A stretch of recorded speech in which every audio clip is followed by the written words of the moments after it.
The morning of January 7, 2025 dawned bright and clear in Los Angeles. Unbeknownst to residents, a sinister threat brewed in the dry brush of the surrounding hills. Fanned by strong Santa Ana winds, a wildfire ignited, tearing through the parched landscape with terrifying speed.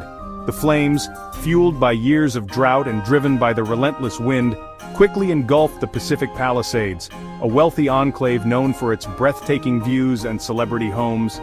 Panic gripped the city as the inferno spread rapidly, leaving a trail of destruction in its wake. The firestorm, fueled by a dangerous combination of dry conditions and high winds, quickly overwhelmed the city's defenses. Residents were caught off guard, many forced to flee their homes with only the clothes on their backs. The fire, merciless and indiscriminate, consumed everything in its path: homes, businesses, and even lives.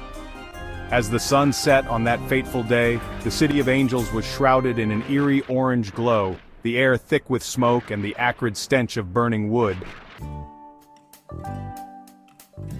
The aftermath of the Los Angeles wildfire was nothing short of apocalyptic.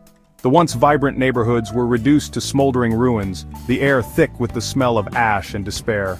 The official death toll stood at a grim 24, with many still missing, feared lost in the inferno. The firestorm had consumed an estimated 50,000 acres, leaving behind a scarred landscape that served as a stark reminder of nature's fury. The human toll of the disaster was immeasurable. Over 400,000 people were displaced from their homes, forced to seek refuge in overcrowded shelters or with relatives. The fire had devoured an estimated 12,000 homes, leaving families homeless and grappling with the loss of irreplaceable possessions.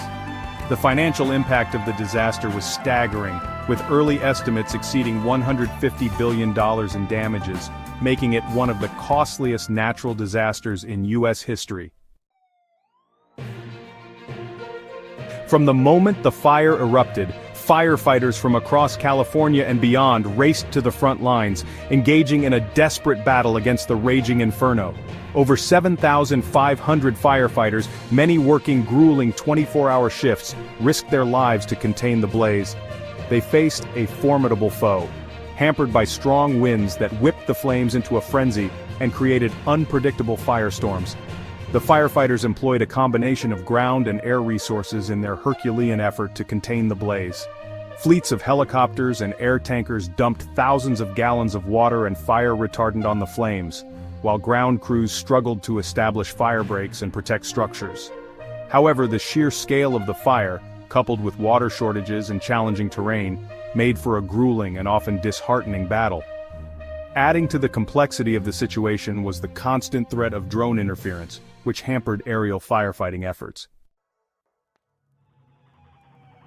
Even as the fire raged, a spirit of resilience and compassion emerged from the ashes. International aid poured in from countries like Canada and Mexico, who dispatched firefighters and specialized equipment, including CL-415 Super Scoopers, to assist in battling the blaze. These skilled pilots and their versatile aircraft, capable of scooping up water from nearby lakes and reservoirs, proved invaluable in combating the inferno. Across Los Angeles and beyond, communities rallied to support those affected by the disaster. Volunteers flocked to evacuation centers providing food, water, clothing, and a shoulder to cry on. Donations poured in from across the country, a testament to the enduring human spirit in the face of tragedy. As the smoke began to clear, the long process of rebuilding began, fueled by hope, determination, and the unyielding spirit of the human heart.